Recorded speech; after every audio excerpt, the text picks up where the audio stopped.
Good afternoon students, ಎಲ್ಲರಿಗೂ ಮಧ್ಯಾಹ್ನದ ನಮಸ್ಕಾರಗಳು. ಇವತ್ತು ನಾವು ಜೀವಶಾಸ್ತ್ರ ಅಂದ್ರೆ ಬಯಾಲಜಿ ಅನ್ನ ಕನ್ನಡ ಮಾಧ್ಯಮದಲ್ಲಿ ಕಲಿಯುತ್ತಿದ್ದೇವೆ. ಕನ್ನಡ ಮಾಧ್ಯಮ ಬಯಾಲಜಿ ಅಂದ್ರೆ ಜೀವಶಾಸ್ತ್ರ ಅಂದ್ರೆ ಜೀವಿಗಳ ಬಗ್ಗೆ ಅಧ್ಯಯನ, ಜೀವಿಗಳ ಬಗ್ಗೆ ಅಧ್ಯಯನ ಮಾಡೋದು, ಅದು ಜೀವಶಾಸ್ತ್ರ ಬಯಾಲಜಿ ಅಂತ ಕರೀತೀವಿ. ಇದರಲ್ಲಿ ನಾವು ಬೇಸಿಕ್ ಆಗಿ ಎರಡು ವಿಧಗಳಿವೆ. ಅವು ಬಾಟ್ನಿ ಮತ್ತು ಜಿಯಾಲಜಿ. ಎರಡು ವಿಧಗಳನ್ನ ಕನ್ನಡದಲ್ಲಿ ಅಂದರೆ ಸಸ್ಯಶಾಸ್ತ್ರ ಮತ್ತೊಂದು ಪ್ರಾಣಿಶಾಸ್ತ್ರ. ಈಗ ನಾವು ಸಸ್ಯಶಾಸ್ತ್ರದ ಕೆಲವು ಅಧ್ಯಾಯಗಳನ್ನು ವಿಸ್ತಾರವಾಗಿ ತಿಳಿಯೋಣ. ಮೊದಲನೇ ಅಧ್ಯಾಯ ಅದು ಲಿವಿಂಗ್ ವರ್ಲ್ಡ್. ಹಿಂಗಂದ್ರೆ ಏನಪ್ಪಾ ಅಂದ್ರೆ ಜೀವ ಜಗತ್ತು ಅಥವಾ ಜೀವಿಗಳ ಪ್ರಪಂಚ. ಜೀವ ಜಗತ್ತು ಅಥವಾ ಜೀವಿಗಳ ಪ್ರಪಂಚ. ಇದರಲ್ಲಿ ನಾವು ಹೆಚ್ಚಾಗಿ ಜೀವಿಗಳನ್ನ ವಿಂಗಡಣೆ ಮಾಡ್ತೀವಿ, ಜೀವಿಗಳ ಸ್ಟ್ರಕ್ಚರ್ ಸ್ಟಡಿ ಮಾಡ್ತೀವಿ, ಅವುಗಳ ಮಾರ್ಪಾಡುಗಳನ್ನು ಸ್ಟಡಿ ಮಾಡ್ತೀವಿ. ಅದೆಲ್ಲವನ್ನು ಇಲ್ಲಿ ವಿಸ್ತಾರವಾಗಿ ತಿಳಿದುಕೊಳ್ಳೋಣ. ಮೊದಲದಾಗಿ ಒಂದು ಟರ್ಮ್ ಬರ್ತದ ಲಿವಿಂಗ್ ಅಂತ. ಹಿಂಗಂದ್ರೆ ಜೀವ. ಈಗ ಒಂದು ಜೀವಿಗೆ ಜೀವವಿದೆ ಅಂತ ಹೇಳಬೇಕಾದ್ರೆ ನಾವು ಏನ್ ನೋಡ್ಬೇಕು? ಅದರ ಕೆಲವು ಗುಣಲಕ್ಷಣಗಳನ್ನು ಅಧ್ಯಯನ ಮಾಡಬೇಕು. ಒಂದು ಜೀವಿಗೆ ಜೀವವಿದೆ ಅಂತ ಹೇಳಬೇಕಾದ್ರೆ ಅದರ ಕೆಲವು ಗುಣಲಕ್ಷಣಗಳನ್ನು ಅಧ್ಯಯನ ಮಾಡಬೇಕಾಗ್ತದೆ. ಓಕೆನಾ? ಕ್ಯಾರೆಕ್ಟರಿಸ್ಟಿಕ್ಸ್ ಅಂತ ಕರಿತೀವಿ. ಏನು ಕ್ಯಾರೆಕ್ಟರಿಸ್ಟಿಕ್ಸ್?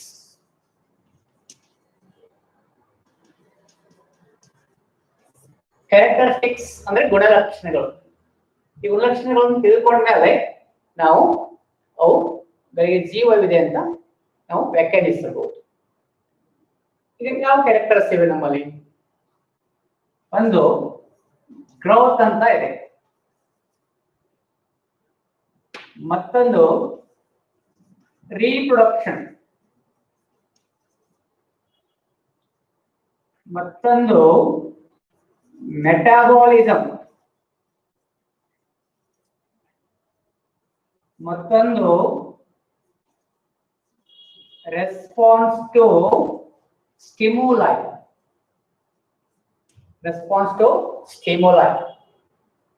ಮತ್ತೊಂದು ಸೆಲ್ಯುಲಾರ್ ಆರ್ಗನೈಸೇಷನ್.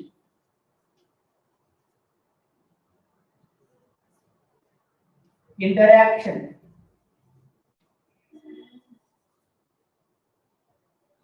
ಅಡ್ಯಾಪ್ಟೇಷನ್,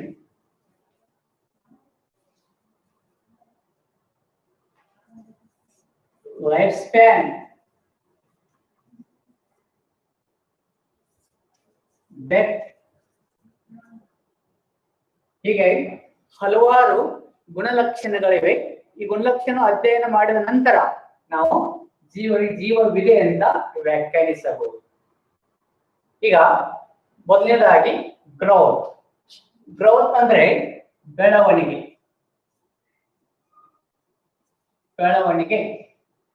ರೀಪ್ರೊಡಕ್ಷನ್ ಗೆಲ್ಲ ಗೊತ್ತಿದೆ, ಸಂತಾನೋತ್ಪತ್ತಿ.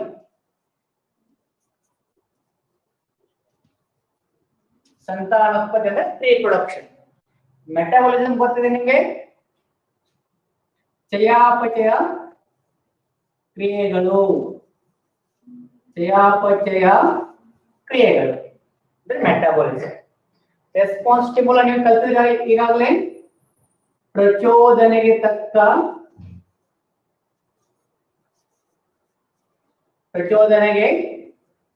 ತಕ್ಕ ಪ್ರತಿಕ್ರಿಯೆ.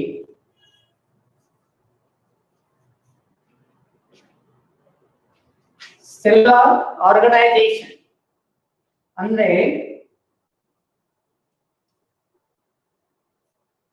ಕೋಶಗಳ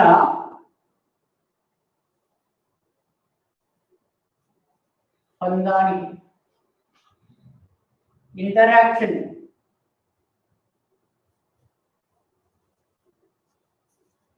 ಮೀನಿಂಗ್ ಇಸ್ ಹೊಂದಾಣಿಕೆ. ಇಂಟರಾಕ್ಷನ್ ಅಂದ್ರೆ ಹೊಂದಾಣಿಕೆ. ಇಲ್ಲಿ ಕೋಶಗಳ ಹೊಂದಾಣಿಕೆ, ಅಡ್ಯಾಪ್ಟೇಷನ್.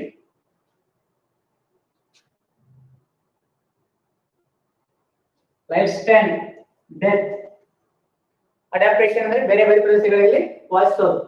ಲೈಫ್ ಸ್ಪ್ಯಾನ್ ಜೀವಾವಧಿ, ಡೆತ್ ಸಾವು.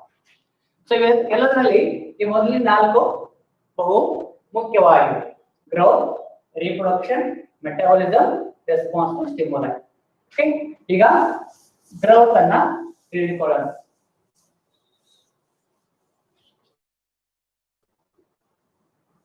ಗ್ರೋತ್ ಅಂದ್ರೆ ಏನು?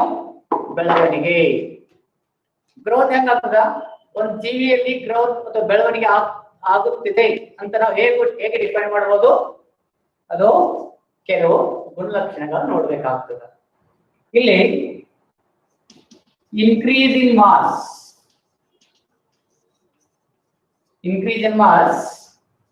and increase in number of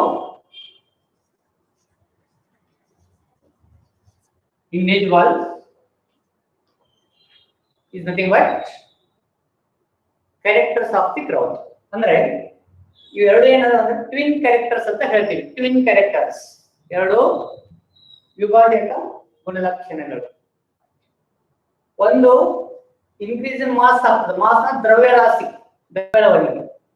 ಅಥವಾ ಇಂಡಿವಿಜುವಲ್ಸ್ ನಂಬರ್ ಅಂದ್ರೆ ಅವುಗಳ ಸಂಖ್ಯೆ ಹೆಚ್ಚಾಗುತ್ತಾ ಹೋಗ್ತದೆ, ಅದು ಕೂಡ ಒಂದು ಬೆಳವಣಿಗೆಯ ಗುಣಲಕ್ಷಣ. ಇಲ್ಲಿ ದ್ರವ್ಯರಾಶಿ ಹೆಚ್ಚಾಗ್ತಾ ಹೋಗ್ತದ, ಇಲ್ಲಿ ಅವುಗಳ ಸಂಖ್ಯೆ ಹೆಚ್ಚಾಗ್ತಾ ಹೋಗ್ತದೆ. ಸೊ ಏನ್ ಹೇಳ್ತಾರೆ ಅವರು? increase in mass and increase in number of individuals are the twin characteristics of growth. ಈ ಗ್ರೋತ್ ಹೆಂಗ ಆಗ್ತದ? ಬೆಳವಣಿಗೆ ಹೆಂಗ ಆಗ್ತದ? ಇದು ಆಗ್ಬೇಕಾದ್ರೆ ಸೆಲ್ ಡಿವಿಷನ್ ಆಗ್ತದೆ. ಎಲ್ಲ ಹಿರಿಯ ಸಸ್ಯಗಳಲ್ಲಿ, ಪ್ರಾಣಿಗಳಲ್ಲಿ ಸೆಲ್ ಡಿವಿಷನ್ ಅಂತ ಆಗ್ತದೆ. ಸೆಲ್ ಡಿವಿಷನ್ ನಿಮ್ಗೆ ಗೊತ್ತಿರಬೇಕು. ಕೋಶ ವಿಭಜನೆ ಅಂದ್ರೆ ಏನು? ಕೋಶ ವಿಭಜನೆ. ಒಂದು ಜೀವಕೋಶ ಇರ್ತದ, ಆ ಜೀವಕೋಶ 2 ಮರಿ ಜೀವಕೋಶಗಳಾಗಿ ವಿಭಜನೆ ಆಗ್ತದೆ, ಅದಕ್ಕೆ ಸೆಲ್ ಡಿವಿಷನ್ ಅಂತ ಕರೀತಾರೆ. ಈ ಸೆಲ್ ಡಿವಿಷನ್ ಆದ್ರೆ ಬೆಳವಣಿಗೆ ಆರಂಭ. ಈಗ ಸಸ್ಯಗಳಲ್ಲಿ ಸೆಲ್ ಡಿವಿಷನ್ ಹೆಂಗ ಆಗ್ತದೆ? Okay, in plants the growth is continuous. ಸಸ್ಯಗಳಲ್ಲಿ ಅವುಗಳ ಜೀವಿತಾವಧಿವರೆಗೆ ಕಂಟಿನ್ಯೂ ಆಗಿರ್ತದ, ಯಾವಾಗೂ ಗ್ರೋತ್ ನಿಲ್ಲಂಗಿಲ್ಲ. ಈಗ ಒಂದು ಮಾವಿನ ಮರ ಅದ, ಪ್ರತಿ ವರ್ಷ ಹಣ್ಣು ಕೊಡ್ತಾ ಇರ್ತದ, ಪ್ರತಿ ವರ್ಷ ಬೆಳವಣಿಗೆ ಆಗ್ತಾ ಇರ್ತದ. ಅದ್ರ ಜೀವಿತಾವಧಿ, ಅದ್ರ ಲೈಫ್ ಸ್ಪ್ಯಾನ್ ಆಗುವವರೆಗೇನು ಏನಾಗ್ತದ? ಗ್ರೋತ್ ತೋರಿಸ್ತದೆ, ಅದು ಕಂಟಿನ್ಯೂಸ್. ಆದ್ರ ಪ್ರಾಣಿಗಳಲ್ಲಿ ಇದು ಅದರ ಜೀವನ ಪೂರ್ತಿ ಇರೋದಿಲ್ಲ. growth will be up to certain age. So in animals growth occurs up to certain age. ಕೆಲವು ವಯಸ್ಸಿನವರೆಗೆ ಮಾತ್ರ ಬೆಳವಣಿಗೆ ಆಗ್ತದೆ. ಇಲ್ಲಿ ಪ್ರಾಣಿಗಳಲ್ಲಿ ಕೆಲವು ವಯಸ್ಸಿನವರೆಗೆ, ಕೆಲವು ಮನುಷ್ಯರಲ್ಲಿ ಈಗ ಒಂದು 25 ವರ್ಷವರೆಗೆ ಬೆಳವಣಿಗೆ ಆಗ್ತದೆ. ಆಮೇಲೆ ಮನುಷ್ಯ ಅಂದ್ರೆ ಎತ್ತರ ಹಾಕೋತ ಹೋಗೋದಿಲ್ಲ. ನೀವು ಬೆಳಿಬಹುದೇನು, ನೀವು ಇನ್ನು 16-17 ಏಜ್ ಇರ್ತದ, ನೀವು ಇನ್ನು ಬೆಳಿತಿರ್ತೀರಿ. ಆದ್ರೆ ಯಾವಾಗ ನೀವು 25 ವರ್ಷ ಮೂಡ್ತೀರಿ ಯಾವಾಗ ಬೆಳವಣಿಗೆ ಆಗಿಲ್ಲ. ಆದ್ರೂ ಸೆಲ್ ಡಿವಿಷನ್ ಕೆಲವು ಸಲ ಆಗ್ತಿರ್ತದ. ಅನಿಮಲ್ಸ್ ನಲ್ಲಿ ಸೆಲ್ ಡಿವಿಷನ್ ಆಗ್ತದ, ಪ್ಲಾಂಟ್ ನಲ್ಲಿ ಸೆಲ್ ಡಿವಿಷನ್ ಆಗ್ತದ. ಇಲ್ಲಿ ಸೆಲ್ ಡಿವಿಷನ್, ಕೋಶ ವಿಭಜನೆ ಯಾವಾಗ ಆಗ್ತದ ಅಂದ್ರೆ ಕೆಲವು ಪಾರ್ಟ್ಸ್ ಒಳಗೆ, ಕೆಲವು ಅಂಗ ಒಳಗೆ ಏನಾಗ್ತದ? ರಿಪೇರ್ ಅಂತ ಬೇಕಾಗ್ತದೆ. ಕೆಲವು ವುಂಡ್ಸ್ ಆಗ್ತಾವ, ಅಲ್ಲಿ ಹೊಸ ಕೋಶಗಳು ಬರ್ಬೇಕಾಗ್ತದೆ. ಕೆಲವು ಸೆಲ್ಸ್ ಡೆತ್ ಆಗ್ತಾವ, ಅಲ್ಲಿ ಹೊಸ ಕೋಶಗಳು ಬರ್ಬೇಕಾಗ್ತದೆ, ಅಲ್ಲಿ ಸೆಲ್ ಡಿವಿಷನ್ ಆಗ್ತದೆ. ಆದ್ರ growth will be restricted to up to certain age. ಆದ್ರೆ in plants growth is continuous, in animals growth occurs up to certain age, ಕೆಲವು ವಯಸ್ಸಿನವರೆಗೆ ಮಾತ್ರ ಇದೆ. ಇನ್ನು ಮುಂದೆ ಯುನಿಸೆಲ್ಯುಲಾರ್ ಏಕಕೋಶ ಜೀವಿಗಳಲ್ಲಿ ಗ್ರೋತ್ ಹೆಂಗ, ಇಲ್ಲಿನೂ ಸೆಲ್ ಡಿವಿಷನ್ ಆಗ. ಯುನಿಸೆಲ್ಯುಲಾರ್ ಅಂದ್ರೆ ಏಕಕೋಶ ಜೀವಿಗಳು, ಯುನಿಸೆಲ್ಯುಲಾರ್ ಆರ್ಗಾನಿಸಮ್ಸ್ ಅಂದ್ರೆ ಏಕಕೋಶ ಜೀವಿಗಳು. ಇಲ್ಲಿನೂ ಸೆಲ್ ಡಿವಿಷನ್ ಆಗ್ತಾ ಇರ್ತದ. ಸೆಲ್ ಡಿವಿಷನ್ ಆದ್ರೆ ಬೆಳವಣಿಗೆ ಆಗ್ತದೆ. ಅಲ್ಲಿ ಬೆಳವಣಿಗೆ ನಾವು ಏನ್ ನೋಡ್ಬೇಕಲ್ಲಿ, ಇನ್ಕ್ರೀಸ್ ನಂಬರ್ ಆಫ್ ಇಂಡಿವಿಜುವಲ್ಸ್. ಅಲ್ಲಿ ಅದು ಒಂದೇ ಆರ್ಗಾನಿಸಮ್, ಒಂದೇ ಜೀವಿ ದೊಡ್ಡದಾಕೊಂಡು ಹೋಗಂಗಿಲ್ಲ. ಅಲ್ಲಿ ಏನಾಗ್ತದ, ಅದು ಅದರ ನಂಬರ್ ಅಥವಾ ಸಂಖ್ಯೆ ಹೆಚ್ಚಾಗ್ತಾ ಹೋಗ್ತದ. ಈಗ ಒಂದು ಬ್ಯಾಕ್ಟೀರಿಯಾ, ಏಕಕೋಶ ಜೀವಿ ಒಂದು ಉದಾಹರಣೆ ಅಂದ್ರೆ ಬ್ಯಾಕ್ಟೀರಿಯಾ. ಬ್ಯಾಕ್ಟೀರಿಯಾ ಬೆಳವಣಿಗೆ ಆಗ್ತಿದೆ ಅಂತ ತೋರಿಸ್ಬೇಕಾದ್ರೆ ಅದಿಷ್ಟು ದಪ್ಪ ಹಾಕೊಂತ ಹೋಗೋದಿಲ್ಲ. ಅದು ಏನಾಗ್ತದೆ, ಇಲ್ಲಿ ಬ್ಯಾಕ್ಟೀರಿಯಾ ಸೆಲ್ಸ್ ಒಳಗ ನಂಬರ್ ಇನ್ಕ್ರೀಸ್ ಆಗ್ತದೆ. ಒಂದು ಬ್ಯಾಕ್ಟೀರಿಯಾ ಇತ್ತಂದ್ರೆ ಅದು 2 ಆಗ್ತದ, 2 ಮತ್ತೆ 4 ಆಗ್ತದ, 4 8 ಆಗ್ತದೆ. ಹೀಗೆ ಅದರ ನಂಬರ್ ಮಾತ್ರ ಹೆಚ್ಚಾಗ್ತಾ ಹೋಗ್ತದೆ. ಅದಕ್ಕೂ ನಾವು ಬೆಳವಣಿಗೆ ಅಂತ ಕರಿತೀವಿ. ಬ್ಯಾಕ್ಟೀರಿಯಲ್ ಬೆಳವಣಿಗೆ ನೋಡ್ಬೇಕಾದ್ರೆ ಅವುಗಳ ಇನ್ಕ್ರೀಸ್ ನಂಬರ್ ಆಫ್ ಇಂಡಿವಿಜುವಲ್ಸ್, ಅವುಗಳ ಸಂಖ್ಯೆಯಲ್ಲಿ ಹೆಚ್ಚಾಗ್ತಾ ಹೋಗ್ತದೆ. ಆಮೇಲೆ in higher plants higher animals ಅಂತ ಬರ್ತಾವೆ. Higher plants and higher animals. ಇಲ್ಲಿ ಹಿರಿಯ ಸಸ್ಯಗಳು, ಹಿರಿಯ ಪ್ರಾಣಿಗಳು. ಹಿರಿಯ ಸಸ್ಯಗಳೆಲ್ಲ ನೋಡ್ರಿ, ಯುನಿಸೆಲ್ಯುಲಾರ್ ಬಿಟ್ಟು ಉಳಿದ ಎಲ್ಲಾ ಸಸ್ಯಗಳು ಮಲ್ಟಿಸೆಲ್ಯುಲಾರ್ ಅಂದ್ರೆ ಬಹುಕೋಶೀಯ ಸಸ್ಯಗಳು ಅಂದ್ರೆ ಹೈಯರ್ ಪ್ಲಾಂಟ್ಸ್. ಬಹುಕೋಶೀಯ ಪ್ರಾಣಿಗಳು ಅಂದ್ರೆ ಹೈಯರ್ ಅನಿಮಲ್ಸ್. ಈ ಎಲ್ಲ ಏನಾಗ್ತದೆ ಅಂದ್ರೆ ಅದು mutually in all higher plants and animals. ಬಹುಕೋಶೀಯ ಸಸ್ಯಗಳು, ಬಹುಕೋಶೀಯ ಪ್ರಾಣಿಗಳು, ಈ ತರದೆಲ್ಲ ಏನಾಗ್ತದೆ ಅಂದ್ರೆ growth and reproductions are mutually exclusive events ಅಂತ ಹೇಳ್ತೀವಿ. ಅಂದ್ರೆ ಏನಾಗ್ತದ, ಗ್ರೋತ್ ಆದ್ಮೇಲೆ ರೀಪ್ರೊಡಕ್ಷನ್ ಆಗ್ತದೆ. ಅದು ಏಕಕೋಶ ಜೀವಿಗಳಲ್ಲಿ ಏನಾಗ್ತದ, ಗ್ರೋತ್ ಆದ್ರೆ ರೀಪ್ರೊಡಕ್ಷನ್ ಆಗ್ತದೆ, ರೀಪ್ರೊಡಕ್ಷನ್ ಅಂದ್ರೆ ಗ್ರೋತ್ ಆಗಿರ್ತದೆ. ತಿಳಿತಲ್ಲ, ಇದು ಒಂದು ಬ್ಯಾಕ್ಟೀರಿಯಾದ ಗ್ರೋತ್ ಅಂತ ಹೇಳ್ಬೋದು. 2 ಸೆಲ್ ಆಗ್ಯಾವ, ಇದು ಗ್ರೋತ್. ಅದು ಸೆಲ್ ಡಿವಿಷನ್ ಆಗಿದೆಲ್ಲ, ಇದು ಏನಾಗ್ಯದ, ಸೆಲ್ ಡಿವಿಷನ್ ಆಗಿದೆ ಅಂದ್ರೆ ಜೀವಕೋಶದ ವಿಭಜನೆ ಆಗ್ಯದ. ಅವಾಗ ಅದು ರೀಪ್ರೊಡಕ್ಷನ್ ಆಗ್ತದೆ. ಓಕೆ, ಇಲ್ಲಿ ಗ್ರೋತ್ ಆಗ್ತದೆ, ರೀಪ್ರೊಡಕ್ಷನ್ ಆಗ್ತದೆ ಒಂದೇ ಪ್ರೊಸೆಸ್ ನಲ್ಲಿ. ಆದ್ರೆ ಇಲ್ಲಿ ಗ್ರೋತ್ ಬೇರೆ, ರೀಪ್ರೊಡಕ್ಷನ್ ಬೇರೆ. ಅದಕ್ಕೆ ನಾವು ಹೇಳ್ತೀವಿ ಮ್ಯೂಚುವಲಿ ಎಕ್ಸ್ಕ್ಲೂಸಿವ್ ಎವೆಂಟ್ಸ್. ಆದ್ರೆ ಗ್ರೋತ್ ಇದು ಬೆಳವಣಿಗೆ ಇದು ಕಟ್ಟುನಿಟ್ಟಾದ ವ್ಯಾಖ್ಯಾನವಲ್ಲ. ಅಂದ್ರೆ ಏನು, ಕಟ್ಟುನಿಟ್ಟಾಗಿ ನಾವು ಗ್ರೋತ್ ದಿಂದೇನೆ ಒಂದು ಜೀವಿಗೆ ಜೀವ ಇದೆ ಅಂತ ಹೇಳ್ಬೋದಲ್ಲ. ಏನ್ ತೊಂದ್ರೆ, ನಾವು ಇನ್ಕ್ರೀಸ್ ಇನ್ ಮಾಸ್ ನ ಪ್ಯಾರಾಮೀಟರ್ ತಗೊಂಡಿಲ್ಲ. ಒಂದು ಕ್ರೈಟೇರಿಯಾ ಇದೆ, increase in mass nothing but growth. ಏನೋ ಅದರ ದ್ರವ್ಯರಾಶಿಯಲ್ಲಿ ಇನ್ಕ್ರಿಮೆಂಟ್ ಆದ, ದ್ರವ್ಯರಾಶಿಯಲ್ಲಿ ಹೆಚ್ಚಳಿಕೆ ಕಂಡ್ರೆ ನಮಗೆ ಗ್ರೋತ್ ಅಂತ ಹೇಳ್ತೀವಿ. ಆದ್ರೆ ಇದು ಕಟ್ಟುನಿಟ್ಟಾದ ವ್ಯಾಖ್ಯಾನ ಅಲ್ಲ. ಯಾಕಂದ್ರೆ ನಾವು ಕೆಲವು ಮೌಂಟೇನ್ಸ್ ಅನ್ನು ನೋಡ್ತೀವಿ, ನಾವು ಕೆಲವು ಗುಡ್ಡಗಾಡುಗಳನ್ನು ನೋಡ್ತೀವಿ, ಮೌಂಟೇನ್ಸ್.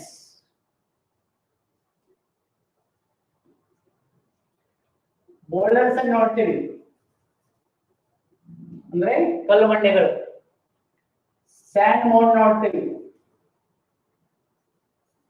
And moulds.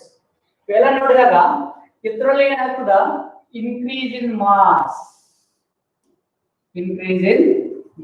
ಅವುಗಳ ದ್ರವ್ಯರಾಶಿಯಲ್ಲಿ ಕೂಡ ಹೆಚ್ಚಳಿಕೆಯನ್ನು ನಾವು ಕಾಣ್ತೀವಿ. ಈ ವರ್ಷ ಮೌಂಟೇನ್ ಇಷ್ಟು ದಪ್ಪ ಇರ್ತದ, ಮುಂದಿನ ವರ್ಷ ಮೌಂಟೇನ್ ಅಥವಾ ಬೆಟ್ಟದ ಎತ್ತರ ಹೆಚ್ಚಾಗಿರ್ತದ. ಹಿಂಗೆಲ್ಲಕ್ಕಿಂತ ಒಳ್ಳೆಯ ಉದಾಹರಣೆ ಅಂದ್ರೆ ಹಾವಿನ ಹುತ್ತ. ಒಂದು ಹಾವಿನ ಹುತ್ತ ಇದೆ ಇಲ್ಲಿ.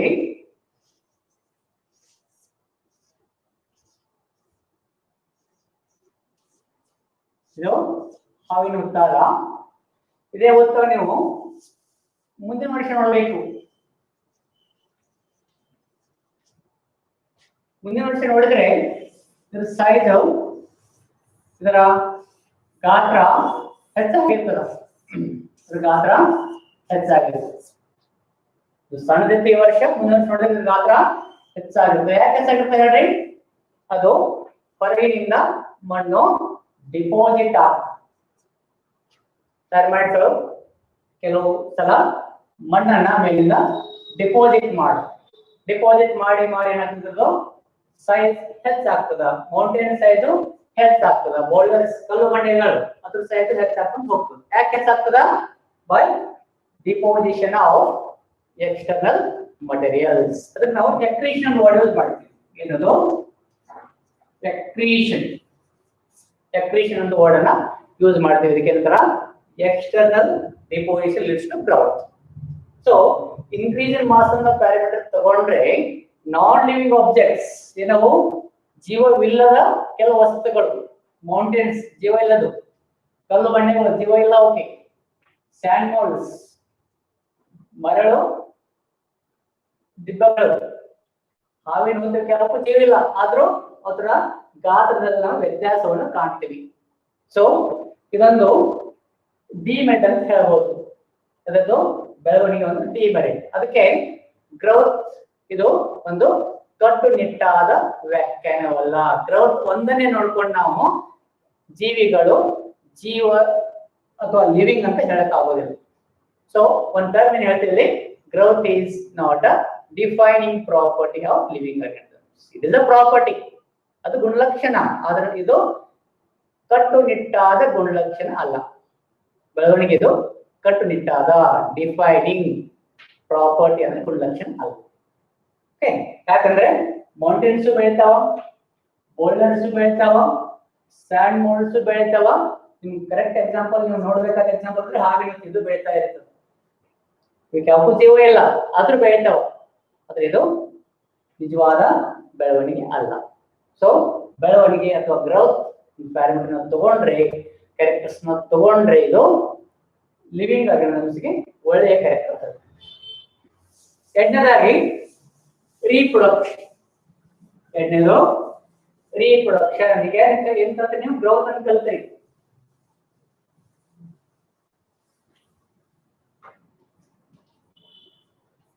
Growth. Okay, remember this, not a defining property. Because some non-living objects, ಕೆಲವು ಜೀವವಿಲ್ಲದ ವಸ್ತುಗಳು ಕೂಡ ಬೆಳವಣಿಗೆಯನ್ನು ತೋರಿಸ್ತೀವಿ. ಯಾವುವು? Mountains, boulders, sand moulds and this termite. ಎರಡನೇದು ರೀಪ್ರೊಡಕ್ಷನ್. ಏನಿದು? ರೀಪ್ರೊಡಕ್ಷನ್ ಅಂದ್ರೆ ಏನು? ಸಂತಾನೋತ್ಪತ್ತಿ.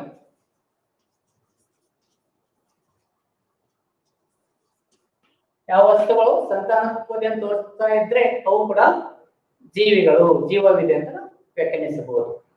ಅಂದ್ರೆ ಸಂತಾನೋತ್ಪತ್ತಿ ಅಂದ್ರೆ ಏನಿದು? What is reproduction? ಸಂತಾನೋತ್ಪತ್ತಿ ಅಂದ್ರೆ ಏನಿದು? ಸಮ್ ಅಡಲ್ಟ್ ಆರ್ಗಾನಿಸಮ್ಸ್ ಅಂದ್ರೆ ಪ್ರೌಢಾವಸ್ಥೆಯನ್ನು ತಲುಪಿದ ಕೆಲವು ಜೀವಿಗಳು ತಮ್ಮನ್ನೇ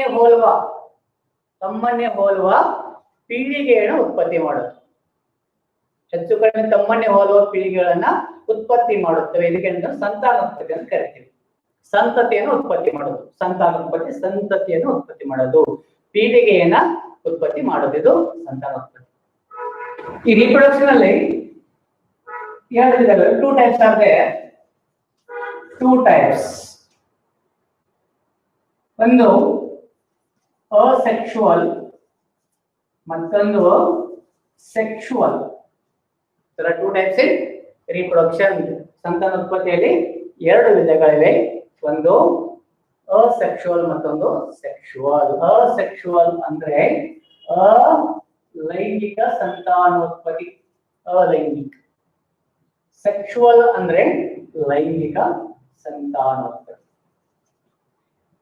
ಎಲ್ಲ ಹಿರಿಯ ಬಹುಕೋಶೀಯ ಜೀವಿಗಳಲ್ಲಿ ನಾವು ಲೈಂಗಿಕ ಸಂತಾನೋತ್ಪತ್ತಿಯನ್ನ ಕಾಣುತ್ತೇವೆ. ಈಗ ಒಂದು ಹೂವಿನ ಗಿಡ ತಗೋರಿ, ಅಲ್ಲಿ ಹೂವು ಬಿಡುತ್ತದ, ಹೂವಿನಲ್ಲಿ ಅಂಡಾಶಯಗಳು ಇರುತ್ತವೆ, ಅಂಡಕಗಳು ಇರುತ್ತವೆ. ಇವೆಲ್ಲವೂ ಲೈಂಗಿಕ ಸಂತಾನೋತ್ಪತ್ತಿ ಮಾಡಿ ಕೆಲವು ಬೀಜಗಳನ್ನ ಅಥವಾ ಹಣ್ಣುಗಳನ್ನ ಕೊಡುತ್ತೆ. ಅದು ಲೈಂಗಿಕ ಸಂತಾನೋತ್ಪತ್ತಿ.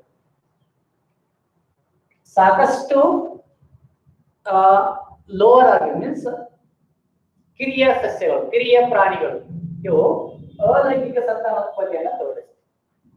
ಅಲೈಂಗಿಕ ಅಂದ್ರೆ ಅಲ್ಲಿ ಒಂದೇ ಪೋಷಕದಿಂದ ಸಂತಾನೋತ್ಪತ್ತಿ ನಡೀತದೆ. ಒಂದೇ ಪೋಷಕ, ತಾಯಿ ಅಂತ ನಾವು ಕರಿತೀವಿ, mother plant. Mother plant give rise to daughter plant. Okay, ಇಲ್ಲಿ ಸಾಕಷ್ಟು ವಿಧಗಳಿವೆ. We have number of types in sexual reproduction. In higher plants and higher animals we find sexual reproduction. ಇದು ಲೈಂಗಿಕ ಆಯ್ತು. ಇಲ್ಲಿ ಕಿರಿಯ ಸಸ್ಯಗಳು, ಕಿರಿಯ ಪ್ರಾಣಿಗಳು. ಅದರ ಕಿರಿಯ ಸಸ್ಯಗಳು ಲೋವರ್ ಪ್ಲಾಂಟ್ಸ್, ಕಿರಿಯ ಪ್ರಾಣಿಗಳು ಲೋವರ್ ಎನಿಮಲ್ಸ್. ಇಲ್ಲಿ ನಾವು ಅಲೈಂಗಿಕ ಸಂತಾನೋತ್ಪತ್ತಿಯನ್ನ ಕಾಣುತ್ತೇವೆ. ಅದರಲ್ಲಿ ಸಾಕಷ್ಟು ವಿಧಗಳಿವೆ. ಮೊದಲನೇದಾಗಿ ಬಡ್ಡಿಂಗ್ ಅಂತ ಬರುತ್ತೆ. ಎಂದು ಬಡ್ಡಿಂಗ್. ಬಡ್ಡಿಂಗ್ ಅಂದ್ರೆ ಮೊಗ್ಗುವಿಕೆ. ಏನದು? ಮೊಗ್ಗುವಿಕೆ. ಏನಿದು? ಮೊಗ್ಗುವಿಕೆ. ಇಲ್ಲಿ ನೋಡಿ, ಈಸ್ಟ್ ಸೆಲ್ ನೋಡಿದ್ರೆ ಈಸ್ಟ್ ಮತ್ತೆ ಹೈಡ್ರಾ, ಈ ಎರಡು ಜೀವಿಗಳಲ್ಲಿ ನಾವು ಬಡ್ಡಿಂಗ್ ಅನ್ನ ಕಾಣಬಹುದು. ಮೊಗ್ಗುವಿಕೆ ಅಂದ್ರೆ ಏನಂತದ? ಒಂದು ಮದರ್ ಸೆಲ್ ಇರ್ತದ, ಇದರಲ್ಲಿ ಒಂದು ಡಾಟರ್ ಸೆಲ್ ಫಾರ್ಮ್ ಆಗ್ತದೆ. ಇದು ಮೊಗ್ಗು, ಬಡ್. ಇದಕ್ಕಿಂತ ಬಡ್ ಅಂತೀವಿ, ಬಡ್ಡಿಂಗ್ ಪ್ರೊಸೆಸ್ ಅಂತ. ಮತ್ತೊಂದು ವಿಧ ನೋಡ್ಬೇಕಾದ್ರೆ ರೀಜನರೇಷನ್. ರೀಜನರೇಷನ್ ಇದು ಪ್ಲಾನೆರಿಯಾದಲ್ಲಿ ಕಾಣಿಸ್ತದೆ. ಪ್ಲಾನೆರಿಯಾ ಅಂದ್ರೆ ಪುನರುತ್ಪಾದನೆ. ಪ್ಲಾನೆರಿಯಾ ಇದು ಒಂದು ಸ್ಪಂಜು ಪ್ರಾಣಿಯಾಗಿದ್ದು ಇದರಲ್ಲಿ ಏನಾಗ್ತದೆ ಅಂದ್ರೆ, ಇದು ಪ್ಲಾನೆರಿಯಾ, ಇದು 3 ವಿಭಾಗಗಳಾಗಿ ವಿಂಗಡಣೆ ಹೊಂದುತ್ತದೆ. ಇದು ವಿಂಗಡಣೆ ಆಗ್ತದೆ. ಕೆಲವು ಸಮಯ ನಂತರ ಈ 3 ಭಾಗಗಳು 3 ಜೀವಿಗಳನ್ನು ಸೃಷ್ಟಿಸುತ್ತವೆ. 3 ಹೊಸ ಜೀವಿಗಳನ್ನ ಸೃಷ್ಟಿ ಮಾಡ್ತವೆ. ಇದಕ್ಕೆ ನಾವು ರೀಜನರೇಷನ್ ಅಥವಾ ಪುನರುತ್ಪಾದನೆ. ಪುನರುತ್ಪಾದನೆ. Okay, lost parts or fragmented parts give rise to new individuals. So these fragments converts into new individuals.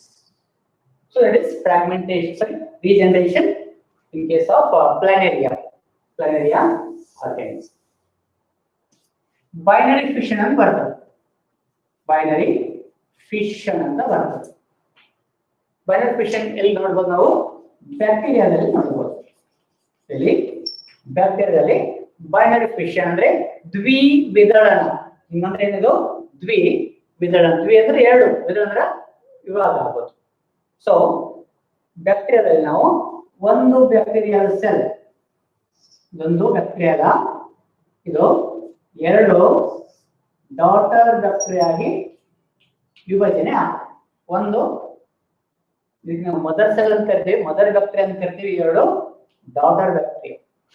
So ದ್ವಿವಿದಳನೆ ಅಥವಾ binary fission in case of bacteria.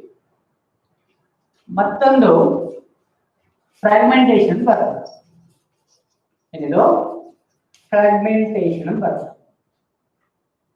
ಇದು ವಿಂಗಡಣೆ ಅಥವಾ ವಿಘಟನೆ. ಫ್ರಾಗ್ಮೆಂಟೇಶನ್ ಅಂದ್ರೆ ವಿಘಟನೆ ಅನ್ನಬಹುದು. ವಿಘಟನೆ ಅಂದ್ರೆ ಈಗ ಕೆಲವು ಅಲಿಗೆಗಳಲ್ಲಿ ಫಿಲಾಮೆಂಟಸ್ ಅಲ್ಗೆ ಅಂತ ಕರಿತೀವಿ. ಏನದು? ಫಿಲಾಮೆಂಟಸ್ ಅಲ್ಗೆ. ಈಗ ತಂತು ಶೇವಲ್ ಅಂತ ಕರಿಬಹುದು. ತಂತು ಅಂದ್ರೆ ಉದ್ದವಾಗಿರೋದು. ಇಲ್ಲಿ ಕೋಶಗಳು ಒಂದರ ಮೇಲೊಂದು ಅಂಟಿಕೊಂಡಿರ್ತದೆ, ಇದು ಫಿಲಾಮೆಂಟಸ್. ಆಮೇಲೆ ಕೆಲವು ಶಿಲೀಂಧ್ರಗಳು, ಫಂಗೈ ಅಂದ್ರೆ ಶಿಲೀಂಧ್ರಗಳು. ಇದು ತಂತು ಶೇವಲ, ಈ ತಂತು ಶೇವಲ ಮತ್ತು ಕೆಲವು ಶಿಲೀಂಧ್ರಗಳು. ಮತ್ತೊಂದು ಏನ್ ಬರ್ತದೆ ಅಂದ್ರೆ ಪ್ರೋಟೋನೇಮಾ ಆಫ್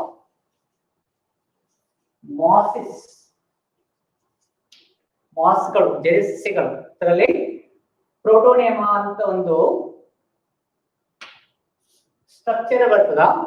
ಇದು ಕೂಡ ಗ್ರೀನ್ ಕಲರ್ ಇರ್ತದ, ಹಸಿರಾಗಿದ್ದು ಹಾರಿಜಾಂಟಲಿ ಗ್ರೋವಿಂಗ್ ಒನ್. ಇದು ಫಿನೇರಿಯಾ ಅಂತ ಸಸ್ಯಗಳನ್ನ ಉತ್ಪಾದನೆ ಮಾಡುತ್ತೆ. ಇದಕ್ಕೆ ನಾವು ಪ್ರೋಟೋನೇಮಾ ಅಂತ ಕರಿತೀವಿ. ಮುಂದಿನ ಅಧ್ಯಾಯದಲ್ಲಿ ಇದನ್ನು ವಿವರವಾಗಿ ತಿಳಿಯೋದು. ಪ್ರೋಟೋನೇಮಾ ಆಫ್ ಮಾಸಿಸ್.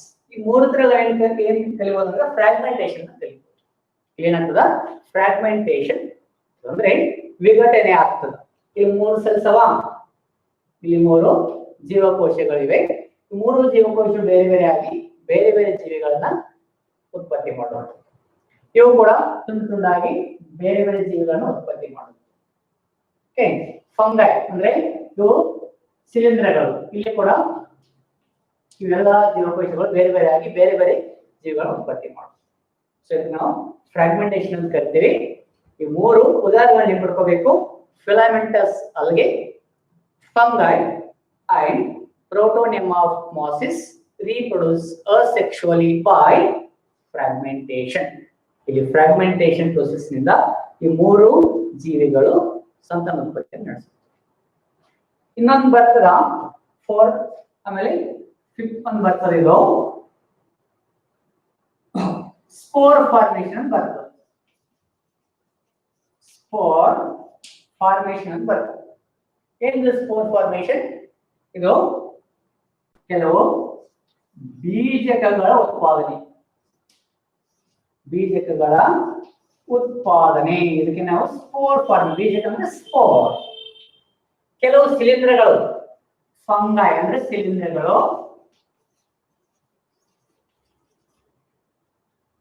ಸಾವಿರಾರು ಬೀಜಗಳನ್ನು ಉತ್ಪಾದನೆ ಮಾಡ್ತೇವೆ. ಇನ್ನೂ ಒಂದು ಎಕ್ಸಾಂಪಲ್ ಅದ ನಮಗೆ, ನಿಮ್ಮ 10th ಕ್ಲಾಸ್ ನಲ್ಲಿ ಇರ್ತದೋ, ಅದು ರೈಜೋಪಸ್ ಅಂತ. ಇದು ರೈಜೋಪಸ್, ಇದು ಒಂದು ಫಂಗೈ, ಇದೊಂದು ಶಿಲೀಂಧ್ರ. ಇದು ಹಲವಾರು ಸ್ಪೊರಾಂಜಿಯಗಳನ್ನ ಪ್ರೊಡ್ಯೂಸ್ ಮಾಡ್ತದೆ. ಬೀಜಕಾಂಡಗಳು ಸ್ಪೊರಾಂಜಿಯ. ಈ ಸ್ಪೊರಾಂಜಿಯ ಒಳಗಡೆ ಸಾಕಷ್ಟು ಸ್ಪೋರ್ಸ್ ಗಳನ್ನ ಪ್ರೊಡ್ಯೂಸ್ ಮಾಡ್ತದೆ. ಸಾಕಷ್ಟು ಸ್ಪೋರ್ಸ್. ಇವು ಸ್ಪೋರ್ಸ್ ಬೀಜಕಗಳು ಅಂತ ಕರಿತೀವಿ. ಸ್ಪೋರ್ಸ್ ಅಂದ್ರೆ ಏನು? ಬೀಜಕಗಳು. ಇವು ವಾತಾವರಣಕ್ಕೆ ಬಿಡುಗಡೆಯಾಗಿ ಮತ್ತೆ ಹೊಸ ರೈಜೋಪಸ್ ಶಿಲೀಂಧ್ರವನ್ನ ಉತ್ಪತ್ತಿ ಮಾಡುತ್ತೆ. ಸೊ ಹೀಗಾಗಿ ಇವು ಕೆಲವು ವಿಧಗಳಲ್ಲಿ ಅಲೈಂಗಿಕ ಸಂತಾನೋತ್ಪತ್ತಿ ನಡೀತದೆ. ಒಂದು ಬಡ್ಡಿಂಗ್ ಅಂದ್ರೆ ಮೊಗ್ಗುವಿಕೆ, ಈಸ್ಟ್ ಮತ್ತು ಹೈಡ್ರಿ ಎಕ್ಸಾಂಪಲ್ಸ್. ರೀಜನರೇಷನ್, ಇದಕ್ಕೆ ಟ್ರೂ ರೀಜನರೇಷನ್ ಅಂತೀವಿ. ಇಲ್ಲಿ ವಿಭಜನೆಯಾದ ಅಂಗಗಳು ಹೊಸ ಜೀವಿಯನ್ನ ಉತ್ಪತ್ತಿ ಮಾಡುತ್ತದೆ, ಅದಕ್ಕೆ ಟ್ರೂ ರೀಜನರೇಷನ್. ಅದು ಲಂಗರಿ ಎಕ್ಸಾಂಪಲ್ ನೆನಪಿಟ್ಕೋಬೇಕು. ಆಮೇಲೆ ಬೈನರಿ ಫಿಷನ್ ಅಂದ್ರೆ ಬ್ಯಾಕ್ಟೀರಿಯಾದಲ್ಲಿ ಬೈನರಿ ಫಿಷನ್ ಆಗ್ತದ. ಒಂದು ತಾಯಿ ಕೋಶ, 2 ಮಗು ಕೋಶವಾಗಿ ವಿಭಜನೆ ಆಗ್ತದೆ. ಅದು ಬೈನರಿ, ಬೈನರಿ 2, 2. ಫ್ರಾಗ್ಮೆಂಟೇಶನ್ ಬರ್ತದು ವಿಘಟನೆ. ಇಲ್ಲಿ ಸಾಕಷ್ಟು ಜೀವಕೋಶಗಳು ಒಂದರ ಮೇಲೆ ಒಂದು ಅಂಟಿಕೊಂಡಿರ್ತವೆ. ಇವು ವಿಭಜನೆಯಾಗಿ ಹಲವಾರು ಜೀವಿಗಳನ್ನ, ಹೊಸ ಜೀವಿಗಳನ್ನ ಉತ್ಪತ್ತಿ ಮಾಡುತ್ತವೆ. ಅದಕ್ಕೆ ಎಕ್ಸಾಂಪಲ್ ನೆನಪಿಟ್ಕೋಬೇಕು. Filamentous algae, fungi, protonema of mosses. ಆಮೇಲೆ ಸ್ಪೋರ್ ಫಾರ್ಮೇಶನ್ ಬಂದ್ಬಿಟ್ಟು ಬೀಜಕಗಳ ಉತ್ಪಾದನೆ. ಇಲ್ಲಿ ಬೀಜಕಗಳು ಉತ್ಪತ್ತಿ ಆಗುತ್ತವೆ. ಇದಕ್ಕೆ ಉದಾಹರಣೆ ಅಂದ್ರೆ ಫಂಗೈ ಒಂಥರ ಶಿಲೀಂಧ್ರ, ಅದರಲ್ಲಿ ರೈಜೋಪಸ್ ಅನ್ನುವಂತ ಒಂದು ಶಿಲೀಂಧ್ರ ಹಲವಾರು ಬೀಜಗಳು ಉತ್ಪತ್ತಿ, ಸಾವಿರಾರು ಬೀಜಗಳು ಉತ್ಪತ್ತಿ ಮಾಡುತ್ತೆ. ಸಾವಿರಾರು ಬೀಜಕಗಳು ಸಾವಿರಾರು ಹೊಸ ರೈಜೋಪಸ್ ಗಿಡಗಳು, ರೈಜೋಪಸ್ ಶಿಲೀಂಧ್ರಗಳನ್ನ ಉತ್ಪತ್ತಿ ಮಾಡುತ್ತೆ. ಇದು ಅಲೈಂಗಿಕ ಸಂತಾನೋತ್ಪತ್ತಿ. ಈ ಎಲ್ಲ ಹಿರಿಯ ಪ್ರಾಣಿಗಳು, ಹಿರಿಯ ಸಸ್ಯಗಳನ್ನ ನಾವು ಲೈಂಗಿಕ ಸಂತಾನೋತ್ಪತ್ತಿಯನ್ನು ಕಾಣುತ್ತೇವೆ.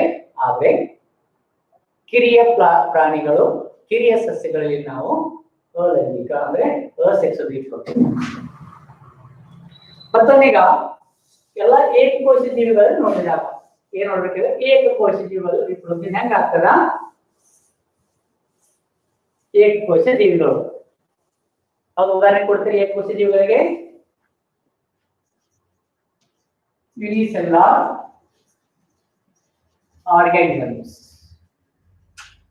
ಯುನಿಸೆಲ್ಯುಲಾರ್ ಆರ್ಗಾನಿಸಮ್ಸ್ ಇಲ್ಲಿ 3 ಉದಾಹರಣೆಗಳಿವೆ. ಯುನಿಸೆಲ್ಯುಲಾರ್ ಆಲ್ಗೆ, ಇದು ಕೂಡ ಏಕಕೋಶ ಜೀವಿ. ಕ್ಲೋರೆಲ್ಲಾ ಅಂತ ಬರ್ತದ, ಕ್ಲೆಮ್ಡೋಮೋನಾಸ್ ಅಂತ ಬರ್ತದ, ಇವು ಯುನಿಸೆಲ್ಯುಲಾರ್ ಆಲ್ಗೆ. ಮತ್ತೆ ಬ್ಯಾಕ್ಟೀರಿಯಾದಲ್ಲಿ ಇದು ಕೂಡ ಏಕಕೋಶ ಜೀವಿ. ಮತ್ತೆ ಅಮೀಬಾ, ಅಮೀಬಾ ಕೂಡ ಏಕಕೋಶ ಜೀವಿ. ಇವೆಲ್ಲನೂ ಏಕಕೋಶ ಜೀವಿಗಳಾಗಿವೆ. ಈ ಏಕಕೋಶ ಜೀವಿಗಳನ್ನ ಏನ್ ಹೇಳ್ತೀವಿ ನಾವು? In this unicellular organisms growth and reproductions are synonymous. That is, increasing number of cells or individuals. Unicellular ಏಕಕೋಶೀಯ ಶೇವಲ, ಬ್ಯಾಕ್ಟೀರಿಯಾ ಮತ್ತೆ ಅಮೀಬಾ ಈ 3 ಏಕಕೋಶ ಜೀವಿಗಳಾಗಿದ್ದು ಇವುಗಳು ಏನಾಗ್ತದೆ ಅಂದ್ರೆ ಗ್ರೋತ್ ಬೆಳವಣಿಗೆ ಮತ್ತು ಸಂತಾನೋತ್ಪತ್ತಿ ಎರಡೂ ಸಿನೋನಿಮಸ್ ಅಂತ ಕರೀತೀವಿ. ಎರಡು ಸಮಾನಾರ್ಥಕವಾಗಿವೆ ಅಂತ ಹೇಳ್ತಾರೆ. ಸಿನೋನಿಮಸ್ ಅಂದ್ರೆ ಸಮಾನಾರ್ಥಕ, ಆಟೋನಿಮಸ್ ಅಂದ್ರೆ ವಿರುದ್ಧಾರ್ಥಕ. ಇಂಗ್ಲಿಷ್ ಗ್ರಾಮರ್ ಕಲಿಬೇಕು. ಎರಡು ಸಮಾನಾರ್ಥಕ ಅಂದ್ರೆ ಏನೀಗ ಈ ಅಲ್ಗೆಯಲ್ಲಿ ಒಂದು ಕ್ಲೆಮ್ಡೋಮೋನಾಸ್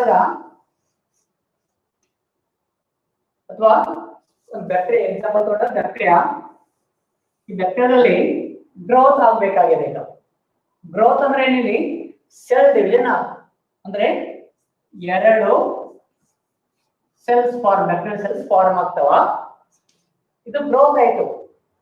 ಮತ್ತೊಂದು ಕೋಣದಲ್ಲಿ ನೋಡಿದಾಗ ಇದು ರೀಪ್ರೊಡಕ್ಷನ್ ಕೂಡ ಆಗ್ತದೆ. ಅಂದ್ರೆ ಇದು ಬೈನರಿ ಫಿಷನ್ ಆಗ್ತದೆ. ಈ ಕಲ್ತಿವಲ್ಲ ಬೈನರಿ ಫಿಷನ್, ಅದು ಕೂಡ ಆಗ್ತದ. ಜೊತೆಗೆ ಸೆಲ್ ನಂಬರ್ ಇನ್ಕ್ರೀಸ್ ಆಯ್ತಲ್ಲ, ಇಲ್ಲಿ ಒಂದ್ ಬ್ಯಾಕ್ಟೀರಿಯಾ ಇತ್ತು, ಇಲ್ಲಿ 2 ಇದೆ. ಅಂದ್ರೆ ಇನ್ಕ್ರೀಸ್ ನಂಬರ್ ಆಫ್ ಸೆಲ್ಸ್ ಆಯ್ತು. ಇನ್ಕ್ರೀಸ್ ನಂಬರ್ ಆಫ್ ಸೆಲ್ಸ್ ಆದ್ರೆ ಇದು ಗ್ರೋತ್ ಆಗ್ತದ. ಆಮೇಲೆ ಬೈನರಿ ಫಿಷನ್ ಆದ್ರೆ ದ್ವಿವಿಭಜನೆ ಆದ್ರೆ ಇದು ರೀಪ್ರೊಡಕ್ಷನ್ ಆಗ್ತದೆ. ಒಂದೇ ಬ್ಯಾಕ್ಟೀರಿಯಾ ಒಂದ್ ಪ್ರೊಸೆಸ್ ಆದ್ರೆ ಏನಾದ್ರು ಸೆಲ್ ಡಿವಿಷನ್ ಆದ್ರೆ ಇದರಲ್ಲಿ ಗ್ರೋತ್ ಆಗ್ತದ, ರೀಪ್ರೊಡಕ್ಷನ್ ಆಗ್ತದೆ. ಅದಕ್ಕೆ ನಾವು ಸಿನೋನಿಮಸ್ ಅಂತ ಕರಿತೀವಿ. ಇಲ್ಲೊಂದು ಏನ್ ಕಲ್ತೇವೆ ಅಂದ್ರೆ growth is not a defining property ಅಂತ ಕಲ್ತೀವಿ. ಹಾಗಾದ್ರೆ ರೀಪ್ರೊಡಕ್ಷನ್ ಏನಿದು? Reproduction also not an inclusive defining property.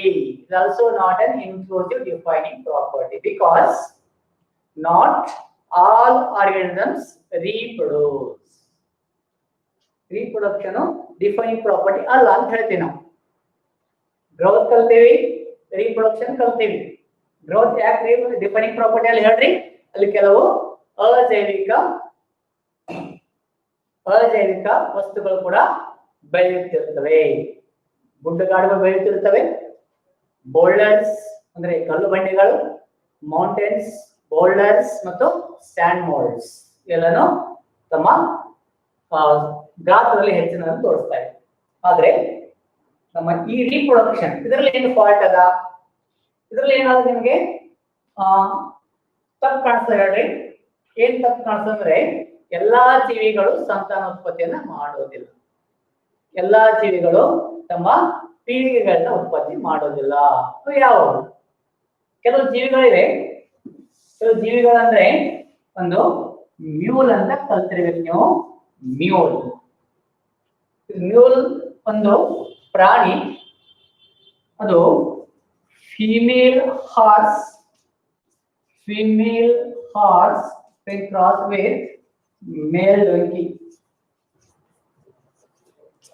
Female horse ಮತ್ತು ಮೇಲ್ ಡೊಂಕಿ ಕ್ರಾಸ್ ಮಾಡಿದ್ರೆ ಮ್ಯೂಲ್ ಅಂತ ಒಂದು ಡೊಂಕಿ ಅಂತ ಅಥವಾ ಕುದುರೆ ಅಂತ ಒಂದು ಪ್ರಾಣಿ ಉತ್ಪತ್ತಿ ಆಗ್ತದೆ. ಇದು ಮತ್ತೆ ರೀಪ್ರೊಡಕ್ಷನ್ ಮಾಡೋದಿಲ್ಲ. This is not going to reproduce. Sterile worker bees. Sterile worker bees. ಹನಿಬಿಯಲ್ಲಿ ಜೇನಿನ ಹುಳದಲ್ಲಿ 3 ಜಾತಿಗಳಿವೆ. 3 ಕಾಸ್ಟ್, 3 ಕಾಸ್ಟ್ ಇದೆ. 3 ಕಾಸ್ಟ್. ಒಂದು ವರ್ಕರ್, ವರ್ಕರ್ಸ್ ಅದರ ಸಂಖ್ಯೆ ಸಾಕಷ್ಟು ಇರುತ್ತೆ, ವರ್ಕರ್ಸ್ ಅಂತ. ಮತ್ತೊಂದು ಡ್ರೋನ್ಸ್ ಅಂತ ಬರ್ತಾವ, ಮತ್ತೊಂದು ಕ್ವೀನ್. ಇವು 3 ಹನಿಬಿ ಅಥವಾ ಜೇನಿನ ಹುಳುವಿನಲ್ಲಿರುವ ಜಾತಿಗಳು. Workers, drones, queens. ಈ 3 ಪ್ರಭೇದಗಳಲ್ಲಿ ಅಥವಾ ಜಾತಿಗಳಲ್ಲಿ ಡ್ರೋನ್ಸ್ ಮತ್ತೆ ಕ್ವೀನ್ ರೀಪ್ರೊಡ್ಯೂಸ್ ಮಾಡಿ. ಆದ್ರೆ ವರ್ಕರ್ಸ್, ಯಾವ್ದು ಸ್ಟೆರೈಲ್ ವರ್ಕರ್ಸ್, ಬಂಜೆ ಅಂತ ಹೊರಟು ಬಂಜೆತನ ಇರೋದು ಈ ವರ್ಕರ್ಸ್ ನಲ್ಲಿ. ಕೆಲಸ ಬರೀ ಆ ಜೇನಿನ ಗೂಡು ಕಟ್ಟೋದು, ಜೇನನ್ನ ಕಲೆಕ್ಷನ್ ಮಾಡೋದು ಅಷ್ಟೇ. ಮತ್ತೆ ಇವುಗಳು ಹುಟ್ಟಿದ ಮಕ್ಕಳನ್ನ ಜೋಪಾನ ಮಾಡೋದು ನರ್ಸಿಂಗ್, ಅದಕ್ಕೆ ನರ್ಸಿಂಗ್ ಅಂತ ಕರೀತಾರೆ. ಎಷ್ಟಾ ಕೆಲಸ ಇರೋದು workers. So they are not going to reproduce. Sterile worker bees ಅಂದ್ರೆ ಜೇನಿನ ಹುಳುಗಳು ಕೂಡ ಸಂತಾನೋತ್ಪತ್ತಿಯನ್ನು ನಡೆಸೋದು. ಇನ್ನು infertile human couples. Infertile human couples ನೀವು ನಮ್ಮ ಸಮಾಜದಲ್ಲಿ ನೋಡಿರಬೇಕು. ಎಲ್ಲ ಮನುಷ್ಯರಿಗೆ ಮಕ್ಕಳಿಲ್ಲ. ಓಕೆ, ಅವ್ರಿಗೆ ಏನಂತಾರ ಇನ್ಫರ್ಟೈಲ್ ಹ್ಯೂಮನ್ ಕಪಲ್ಸ್ ಅಂತ ಹೇಳ್ತಾರೆ. ಬಂಜೆತನ ಇರ್ತದ, ಅಲ್ಲಿ ಕೂಡ ರೀಪ್ರೊಡಕ್ಷನ್ ಆಗೋದಿಲ್ಲ. ಅಂದ್ರೆ ಈ 3 ಎಕ್ಸೆಪ್ಷನ್ ಇವೆ. ರೀಪ್ರೊಡಕ್ಷನ್ ಎಲ್ಲದರಲ್ಲಿ ಆಗ್ಬೋದು. ಏಕಕೋಶ ಜೀವ ರೀಪ್ರೊಡಕ್ಷನ್ ಆಗ್ತದ, ಬಹುಕೋಶ ಜೀವ ರೀಪ್ರೊಡಕ್ಷನ್ ಆಗ್ತದ, ಸಂತಾನೋತ್ಪತ್ತಿ ಆಗ್ತದ. ಆದ್ರೆ ಈ 3 ಅದಕ್ಕೆ ಹೊರತಾಗಿವೆ. ಎಕ್ಸೆಪ್ಷನ್ ಅಂದ್ರೆ ಹೊರತಾಗಿವೆ. ಮ್ಯೂಲ್ ಇದು ರೀಪ್ರೊಡಕ್ಷನ್ ಮಾಡೋದಿಲ್ಲ, ಸ್ಟೆರೈಲ್ ವರ್ಕರ್ ಬೀಸ್ ಇಲ್ಲ, ಇನ್ಫರ್ಟೈಲ್ ಹ್ಯೂಮನ್ ಕಪಲ್ಸ್ ಕೂಡ ಸಂತಾನೋತ್ಪತ್ತಿ ನಡೆಸುತ್ತೆ. ಆದ್ರೆ ಈ 3 ಪ್ಯಾರಾಮೀಟರ್ ನೋಡಿದಾಗ ರೀಪ್ರೊಡಕ್ಷನ್ ಕೂಡ ಡಿಫೈನಿಂಗ್ ಪ್ರಾಪರ್ಟಿ ಅಲ್ಲ. ಸೊ reproduction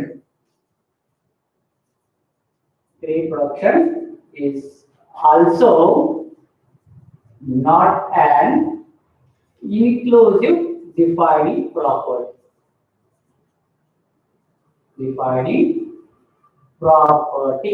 ಇದು ಕೂಡ ಡಿಫೈನಿಂಗ್ ಪ್ರಾಪರ್ಟಿ ಅಲ್ಲ. ಎರಡು ನೆನ್ಪಿಟ್ಕೋಬೇಕು. ಸಾಕಷ್ಟು ಪ್ರಶ್ನೆಗಳು ಬರ್ತವೆ ಎರಡರ ಮೇಲೆ. ನೀಟ್ ನಲ್ಲಿ ಪ್ರಶ್ನೆಗಳು ಬರ್ತವೆ ಮತ್ತು ಥಿಯರಿ ಎಕ್ಸಾಮ್ ಅಲ್ಲಿ ಈ ತರ ಕ್ವೆಶ್ಚನ್ಸ್ ಕೇಳ್ತಾರ. ಡಿಫೈನಿಂಗ್ ಪ್ರಾಪರ್ಟಿ ಅಲ್ಲದ ಪ್ರಾಪರ್ಟಿ ಯಾವ್ದು ಕೇಳಿದ್ರೆ ಗ್ರೋತ್ ಮತ್ತೆ ರೀಪ್ರೊಡಕ್ಷನ್ ಎರಡು ನೆನ್ಪಿಟ್ಕೋಬೇಕು. ಮೂರನೇ ನೀವು ಯಾವ್ದು ಕಲ್ತೀರ ಅಂದ್ರೆ ಅದು ಮೆಟಾಬೋಲಿಸಮ್. ಯಾವುದು? ಮೆಟಾಬೋಲಿಸಮ್. ಮೆಟಾಬೋಲಿಸಮ್ ಅಂದ್ರೆ ಚಯಾಪಚಯ ಕ್ರಿಯೆಗಳು.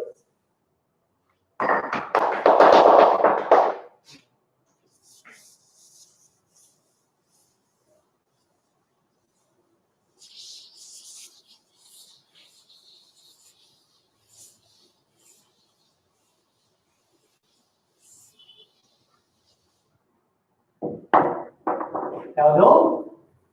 ಮೆಟಾಬೋಲಿಸಮ್. ಈಗಾಗಲೇ ಇಂಗ್ಲಿಷ್ ಮೀಡಿಯಂ ಕ್ಲಾಸ್ ಅನ್ನು ಕಲಿತಿದ್ದೀರಿ.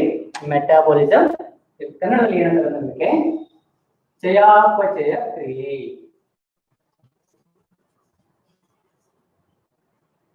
ಎಲ್ಲಾ ಜೀವಿಗಳಲ್ಲಿ ಹಲವಾರು ರೀತಿಯ ರಾಸಾಯನಿಕಗಳಿವೆ. ಏನಿವೆ? ಕೆಮಿಕಲ್ಸ್. ಹಲವಾರು ರೀತಿಯ ಕೆಮಿಕಲ್ಸ್, ಹಲವಾರು ರೀತಿಯ ರಾಸಾಯನಿಕಗಳು. ಅವು ಸರಳ ಅಂದ್ರೆ ಸಿಂಪಲ್ ಆಗಿರ್ಬೋದು, ಸಿಂಪಲ್ ಕೆಮಿಕಲ್ಸ್. ಕಾಂಪ್ಲೆಕ್ಸ್ ಕೆಮಿಕಲ್ಸ್ ಇರ್ಬೋದು. They belongs to different classes. ಬೇರೆ ಬೇರೆ ಕ್ಲಾಸ್ಗಳಾಗಿ ವರ್ಗೀಕರಣ ಮಾಡಿರಬಹುದು. Different functions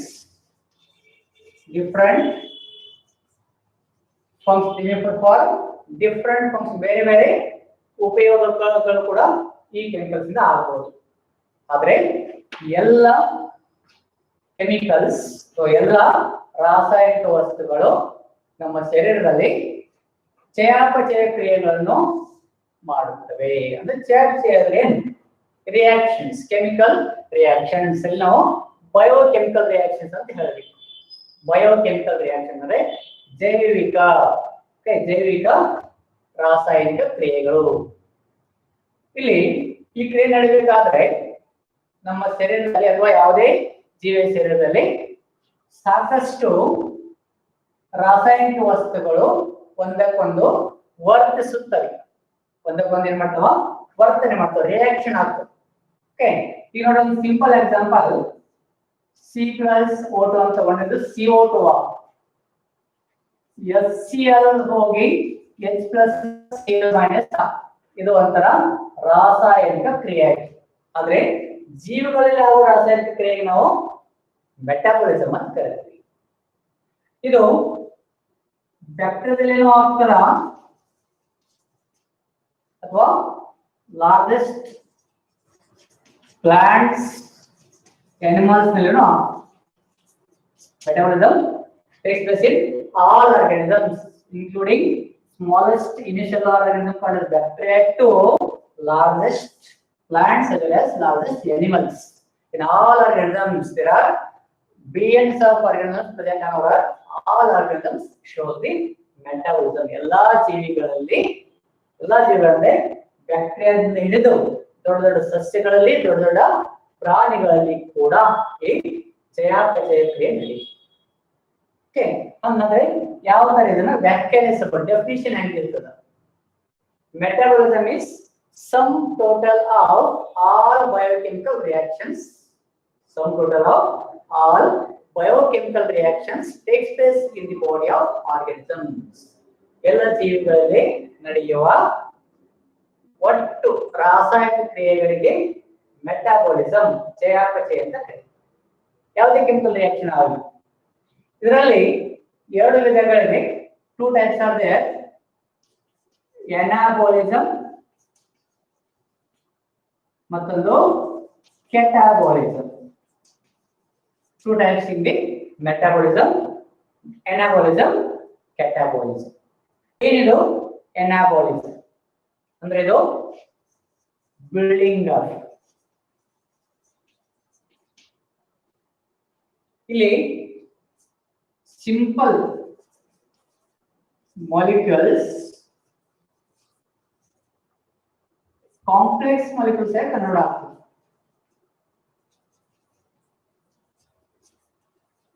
Here simple molecules converts into complex molecules. ಅಂದ್ರೆ ಒಂದು ಉದಾಹರಣೆ ಕೊಡ್ತೀನಿ ನಿಮಗೆ. ಫೋಟೋಸಿಂಥಸಿಸ್. ಫೋಟೋಸಿಂಥಸಿಸ್ ಅಂದ್ರೆ ಏನು? ದ್ವಿತೀಯ ಸಂಶ್ಲೇಷಣೆ. ಸಸ್ಯಗಳಲ್ಲಿ ಆಗ್ತದ, ಪ್ರಾಣಿಗಳಲ್ಲಿ ಆಗ್ತದ? ಇದು ಸಸ್ಯಗಳಲ್ಲಿ ಆಗ್ತದೆ. ಅದು ದ್ವಿತೀಯ ಸಂಶ್ಲೇಷಣೆ ಕ್ರಿಯೆ. ಸೊ ಈ ಫೋಟೋಸಿಂಥಸಿಸ್ ಆಗಬೇಕಾದ್ರೆ ಒಂದು ಕ್ರಿಯೆ ಆಗ್ತದ.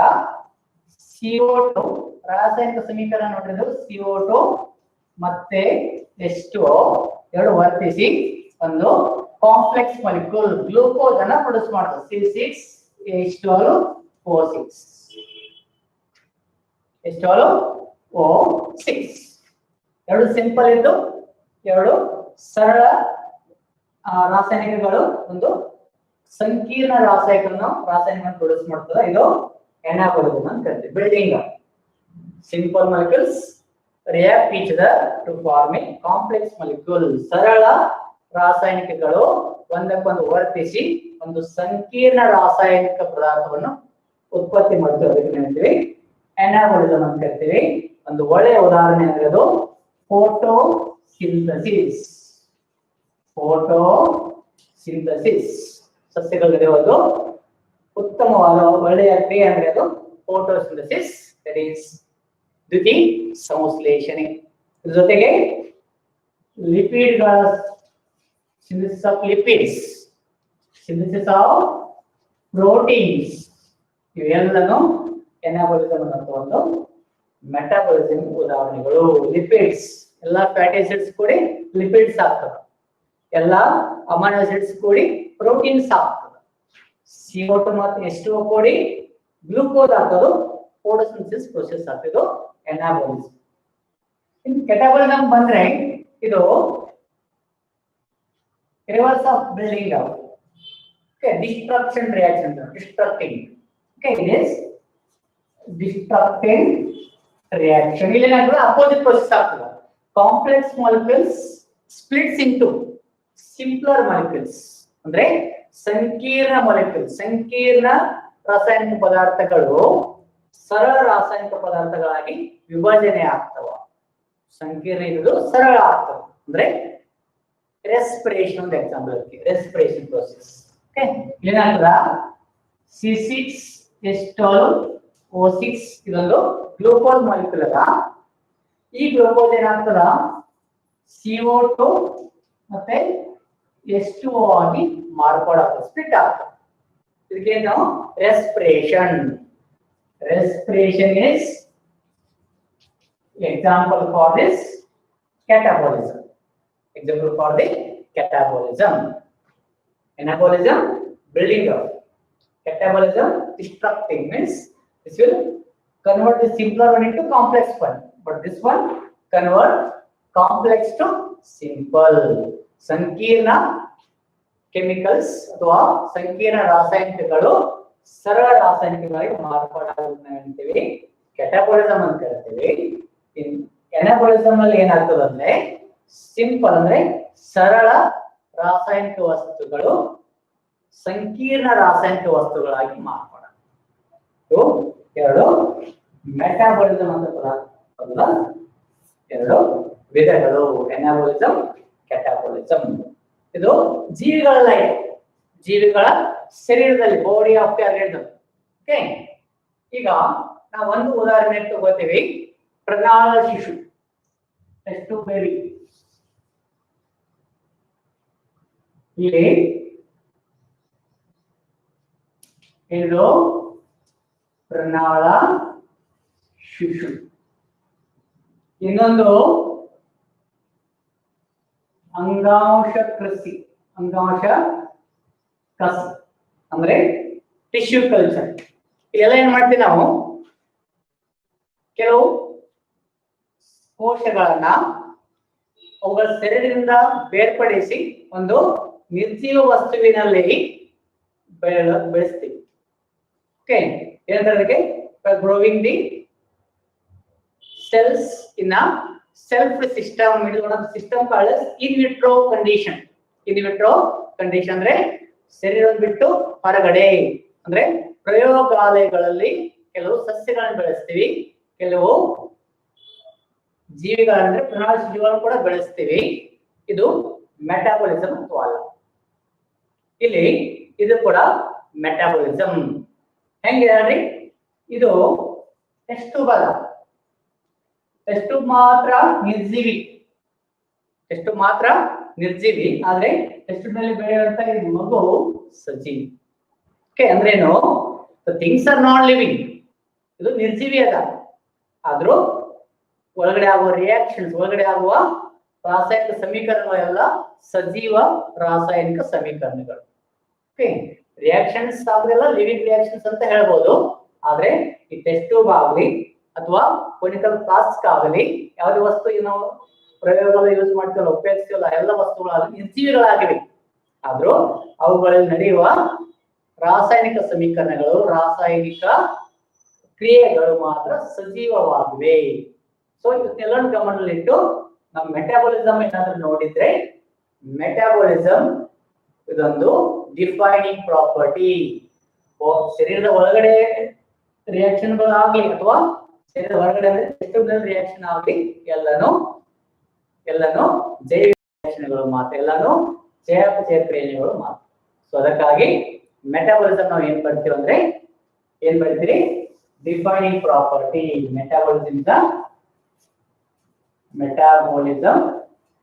is a defining property. ಇದು ಡಿಫೈನಿಂಗ್ ಪ್ರಾಪರ್ಟಿ. ಓಕೆ, ಎರಡು ಡಿಫೈನಿಂಗ್ ಪ್ರಾಪರ್ಟಿ ಅಲ್ಲ, properties but not a defining property. Okay, ಗುಣಲಕ್ಷಣಗಳು ಓಕೆ, ಆದ್ರೆ ಎಂತ ಕಟ್ಟುನಿಟ್ಟಾದ ಗುಣಲಕ್ಷಣಗಳು ಅಲ್ಲ. ಆದ್ರೆ ಮೆಟಾಬಲಿಸಮ್ ಇದು ಕಟ್ಟುನಿಟ್ಟಾದ ಗುಣಲಕ್ಷಣ. ಇದರಲ್ಲಿ ಯಾವುದೇ ರೀತಿಯ ತೊಂದರೆಗಳಿಲ್ಲ. ಒಂದು ರಿಯಾಕ್ಷನ್, ಒಂದು ಕೆಮಿಕಲ್ ರಿಯಾಕ್ಷನ್ ಅಥವಾ ಬಯೋಕೆಮಿಕಲ್ ರಿಯಾಕ್ಷನ್ ಜೀವಿಗಳ ಶರೀರದಲ್ಲಿ ಆದ್ರೂ ಅದು ಮೆಟಾಬಲಿಸಮ್ ಅಥವಾ ಚಯಾಪಚಯ, ಅಥವಾ ಶರೀರ ಬಿಟ್ಟು ನಮ್ಮ ಟೆಸ್ಟ್ ಪ್ರಣಾಳದಲ್ಲಿ ಆದ್ರೂ ಅದು metabolism. So reactions are living, but the things are not living. The test tube is not living, but all the reaction occurring in the test tube are living reactions. That's why metabolism is defining property.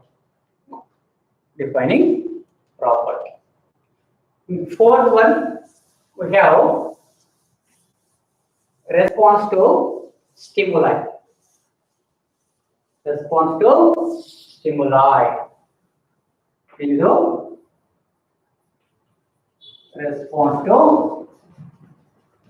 stimulus. ಅಂದ್ರೆ ಪ್ರಚೋದನೆಗೆ ತಕ್ಕ ಪ್ರತಿಕ್ರಿಯೆ. ಪ್ರಚೋದನೆಗೆ ತಕ್ಕ ಪ್ರತಿಕ್ರಿಯೆ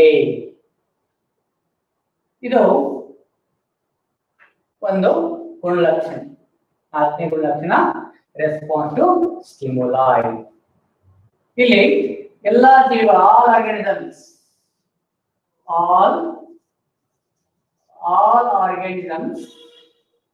shows this response to stimuli. ಅಂದ್ರೆ okay, ಏನಾದ್ರೂ ಪ್ರಚೋದನೆಯನ್ನು ಕೊಟ್ಟರೆ okay ಪ್ರತಿಕ್ರಿಯೆ ಮಾಡ್ತದ್ದು response to stimuli. Okay, all organisms, it may be a smallest bacteria, ಸಣ್ಣ ಏಕಕೋಶಿ ಜೀವಿಗಳು ಇರಬಹುದು, ಅಥವಾ ದೊಡ್ಡ ದೊಡ್ಡ ಪ್ರಾಣಿಗಳು ಇರಬಹುದು, ದೊಡ್ಡ ಸಸ್ಯಗಳು ಇರಬಹುದು. ಎಲ್ಲಾನು ಈ ಒಂದು ಗುಣಲಕ್ಷಣ ಹೊಂದಿರುತ್ತೆ. ರೆಸ್ಪಾನ್ಸ್ ಟು ಸ್ಟಿಮುಲೈ, ಪ್ರಚೋದನೆಗೆ ತಕ್ಕ ಪ್ರತಿಕ್ರಿಯೆ. ಸೊ ನಾವೇನ್ ಮಾಡ್ತೀವಿ, we have sense organs. We have sense organs. How many sense organs are there? 5. Okay, ಪಂಚೇಂದ್ರಿಯಗಳು ಅಂತ ಕರಿತೀವಿ. ನಮ್ಮಲ್ಲೆಲ್ಲ ಪಂಚೇಂದ್ರಿಯಗಳಿವೆ. ಕಣ್ಣು, ಮೂಗು, ಕಿವಿ, ನಾಲಿಗೆ ಮತ್ತು ಚರ್ಮ. ಸೊ ಇವುಗಳಿಂದ ನಾವೇನ್ ಮಾಡ್ತೀವಿ, we show the response to stimuli. ನಾವು ಪ್ರಚೋದನೆಗೆ ತಕ್ಕ ಪ್ರತಿಕ್ರಿಯೆನ ಇವು 5 ಸೆನ್ಸ್ ಆರ್ಗನ್ ಇಂದ ಕೊಡ್ತೀವಿ. ಅಂದ್ರೆ ಪ್ಲಾಂಟ್ಸ್, ಸಸ್ಯಗಳು ಹೆಂಗೆ, ಸಸ್ಯಗಳು ಕೂಡ plants also responds to light, water, temperature, pollution, as well as surrounding environment. Very good example for this one is your plant called as Cusminot plant. ನೋಡಿದ್ರೆ ಅದು ಮುಟ್ಟಿದರೆ ಮುಡಿ ಸಸ್ಯ, ಅದು ಕೂಡ ಟಚ್, ರೆಸ್ಪಾನ್ಸ್ ಟು ಟಚ್ ಅಂತ ಹೇಳ್ತೀವಿ ನಾವು. ಅದರ ಲೀಫ್ಗೆ ಟಚ್ ಮಾಡಿದ್ರೆ ಎಲ್ಲ ಮುದುರ್ಕೊಂಡು ಬಿಡ್ತದೆ, ರೆಸ್ಪಾನ್ಸ್ ಟಚ್. ಕೆಲವು ಸಸ್ಯಗಳು ನೋಡಿರಿ ಲೈಟಿನ ಕಡೆಗೆ ಬಾ ಆಗ್ತವ, ಬೆಳಕಿನ ಕಡೆಗೆ ಓರೆಯಾಗಿ ಬಾ ಆಗ್ತವೆ, ರೆಸ್ಪಾನ್ಸ್ ಟು ಲೈಟ್. ಕೆಲವು ಸಣ್ಣ ಮೊಳಕೆ ಕಾಳುಗಳು ವಾಟರ್ ನೀರಿನ ಕಡೆಗೆ ಬಾ ಆಗ್ತವೆ. ಕೆಲವು ಟೆಂಪರೇಚರ್ ಜಾಸ್ತಿ ಇದ್ದಾಗ ಬೆಳೀತಾವೆ, ಟೆಂಪರೇಚರ್ ಕಡಿಮೆ ಇದ್ದಾಗ ಬೆಳೆಯುವುದಿಲ್ಲ. ಕೆಲವು ಪೊಲ್ಯೂಷನ್ ಇದ್ದ ಪ್ರದೇಶದಲ್ಲಿ ಬೆಳೆಯುವುದಿಲ್ಲ. ಲೈಕೆನ್ಸ್ ಉದಾಹರಣೆ ಬರ್ತದ, ಎಲ್ಲಿ ಪೊಲ್ಯೂಷನ್ ಅಲ್ಲಿ ಅದು ಬೆಳೆಯುವುದಿಲ್ಲ. ಆಮೇಲೆ ಎಲ್ಲಾನು ಸರೌಂಡಿಂಗ್ ಎನ್ವೈರನ್ಮೆಂಟ್ಗೆ ರೆಸ್ಪಾನ್ಸ್ ಅನ್ನು ತೋರಿಸ್ತದೆ. ಆಮೇಲೆ ಫೋಟೋಪೀರಿಯಡ್ ಅಂತ ಬರ್ತದೆ.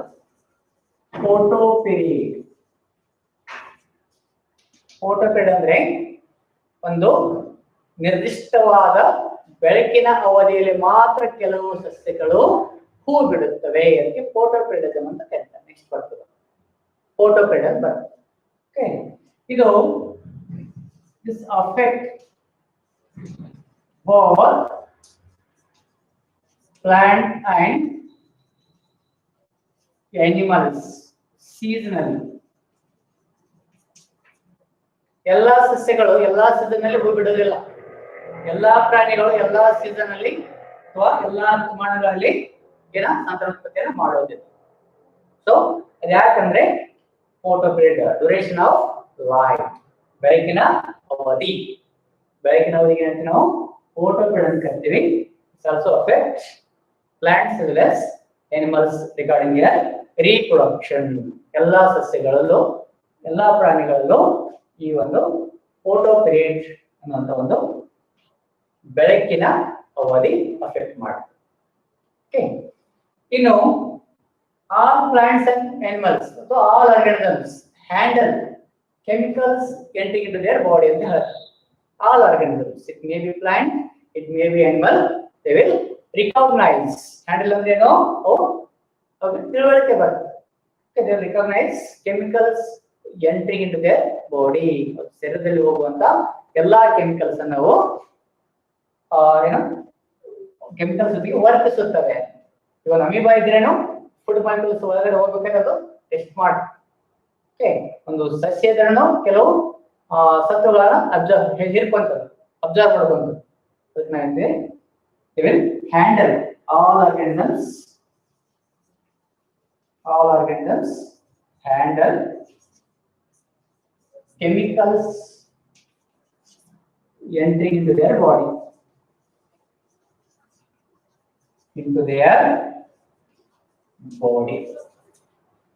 ಶರೀರದಲ್ಲಿ ಎಂಟ್ರಿ ಆಗುವ ಎಲ್ಲಾ ಕೆಮಿಕಲ್ಸ್ ನಾವು ವರ್ತಿಸ್ತೇವೆ ಅಂತ ಹೇಳ್ತೀವಿ. ಮತ್ತೊಂದು ಏನ್ ಹೇಳ್ಬೇಕಾದ್ರೆ ಎಲ್ಲಾ ಜೀವಿಗಳಲ್ಲಿ ಕಾನ್ಸಿಯಸ್ನೆಸ್ ಇರ್ತದ, ಅಂದ್ರೆ ಪ್ರಜ್ಞೆ. ಕಾನ್ಸಿಯಸ್ನೆಸ್ ಅಂದ್ರೆ ಪ್ರಜ್ಞೆ ಎಲ್ಲಾ ಜೀವಿಗಳಲ್ಲಿ. ಮನುಷ್ಯನೊಬ್ಬನ ಬಿಟ್ಟು ಎಲ್ಲಾ ಜೀವಿಗಳಲ್ಲಿ ಏನ್ ಕಾಣಿಸ್ತೀವಿ? ಕಾನ್ಸಿಯಸ್ನೆಸ್ ಅನ್ನ ನೋಡ್ತೀವಿ. ಅಂದ್ರೆ ಅವುಗಳಿಗೆ ಸುತ್ತಮುತ್ತಲಿನ ಎಲ್ಲಾ ನಡೆಯುವ ಕ್ರಿಯೆಗಳು ಬರ್ತಿರ್ತದ, ಪ್ರಜ್ಞೆ ಇರ್ತದ. ಆದ್ರೆ ಮನುಷ್ಯನಲ್ಲಿ ಮಾತ್ರ ಸೆಲ್ಫ್ ಕಾನ್ಸಿಯಸ್ನೆಸ್ ತೋರಿಸ್ತದೆ. ಸೆಲ್ಫ್ ಕಾನ್ಸಿಯಸ್ನೆಸ್ ಅಂದ್ರೆ ಸ್ವಯಂ ಪ್ರಜ್ಞೆ. ಸ್ವಯಂ ಪ್ರಜ್ಞೆಯು ಮನುಷ್ಯನಲ್ಲಿ ಮಾತ್ರ ಇರ್ತದೆ. Only human beings can show self-consciousness, but all organisms can show consciousness. ಎಲ್ಲಾ ಜೀವಿಗಳಲ್ಲಿ ಪ್ರಜ್ಞೆ ಇರ್ತದ, ಕಾನ್ಸಿಯಸ್ನೆಸ್ ಇರ್ತದ. ಆದ್ರೆ ಮನುಷ್ಯನಲ್ಲಿ ಮಾತ್ರ ಸೆಲ್ಫ್ ಕಾನ್ಸಿಯಸ್ನೆಸ್, ಸ್ವಯಂ ಪ್ರಜ್ಞೆ ಇರ್ತದ. ಓಕೆ, ಆಮೇಲೆ ಇವೆಲ್ಲ ಕ್ಯಾರೆಕ್ಟರ್ಸ್ ಅನ್ನು ನೋಡಿದ್ರೆ, ಇವೆಲ್ಲ ಗುಣಗಳನ್ನು ನೋಡಿದ್ರೆ, ಇದು ಕೂಡ ರೆಸ್ಪಾನ್ಸ್ ಸ್ಟಿಮುಲೈ ಅಥವಾ ಕಾನ್ಸಿಯಸ್ನೆಸ್ ಕೂಡ ಒಂದು ಡಿಫೈನಿಂಗ್ ಪ್ರಾಪರ್ಟಿ ಅಂತ ಹೇಳ್ತೀವಿ. ಎಲ್ಲ ಆರ್ಗನಿಸಮ್ ಹೇಳಿದ್ರೆ ಎಲ್ಲ ಜೀವಿಗಳನ್ನು ನೋಡಿದ್ದೇನೆ. ಈಗ ಬ್ಯಾಕ್ಟೀರಿಯಾ ಇರಲಿ, ಅದು ಪ್ಲಾಂಟ್ ಇರಲಿ, ಅದು ಅನಿಮಲ್ ಇರಲಿ, ಸಸ್ಯ ಅಥವಾ ಪ್ರಾಣಿ ಇರಲಿ, ಯಾವುದೇ ಜೀವಿ ಅಥವಾ ಸಣ್ಣ ಜೀವಿ ಅಥವಾ ದೊಡ್ಡ ಜೀವಿ, ಎಲ್ಲಾ ಜೀವಿಗಳು ಈ ಒಂದು ಕ್ರಿಯೆಯನ್ನ ತೋರಿಸ್ತವೆ. Okay, all those shows response to stimuli. All organisms having this consciousness. Okay, human have one extra consciousness, is self consciousness. Self consciousness, ಸ್ವಯಂ ಪ್ರಜ್ಞೆ ಅಂತ ಕರಿತೀವಿ. ಇವೆಲ್ಲಾ ಗುಣಗಳನ್ನು ನೋಡಿದಾಗ ಇದು ರೆಸ್ಪಾನ್ಸ್ ಸ್ಟಿಮುಲೈ, ಇದು ಕೂಡ ಒಂದು defining property. So fourth one, response to stimuli, also a defining property. ಇದು ಕೂಡ ಒಂದು ಡಿಫೈನಿಂಗ್ ಪ್ರಾಪರ್ಟಿ. ಇದನ್ನ ಈ ಪ್ಯಾರಾಮೀಟರ್ ಅನ್ನು ಕೂಡ ಉಪಯೋಗಿಸಿ ನಾವು ಕಟ್ಟುನಿಟ್ಟಾಗಿ ಜೀವಿಗಳ ವರ್ಣನೆ ಮಾಡಬಹುದು.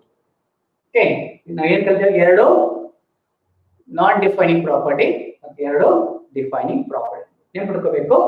4 ನೀವು ನೀಡಲ್ ಆಪ್ಷನ್ ಕೊಟ್ಟಿದ್ರೆ growth, reproduction, metabolism, response stimuli ಕೊಟ್ಟಿದ್ರೆ these two are the non defining property ಅಂತ ಮೆನ್ಷನ್ ಮಾಡಬೇಕು. these two ಅಂದ್ರೆ ಡಿಫೈನಿಂಗ್ ಪ್ರಾಪರ್ಟಿ.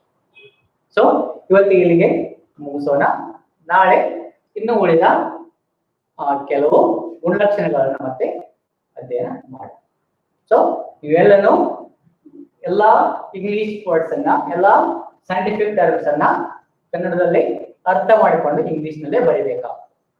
ಒಂದು 2 ತಿಂಗಳು ತೊಂದರೆ ಆದ್ರೂ ನೀವೆಲ್ಲರೂ ಇಂಗ್ಲಿಷ್ ಮೀಡಿಯಂ ಆಗ್ಬೇಕಾಗ್ತದ. ಸೊ ಎಲ್ಲಾ ಸೈಂಟಿಫಿಕ್ ಟರ್ಮ್ಸ್, ಎಲ್ಲಾ ಟರ್ಮ್ಸ್ ಗಳನ್ನು ನೀವು ಸರಿಯಾಗಿ ಅಧ್ಯಯನ ಮಾಡಬೇಕು. ಧನ್ಯವಾದಗಳು. ನಾಳೆ ಮತ್ತೆ ಭೇಟಿಯಾಗೋಣ.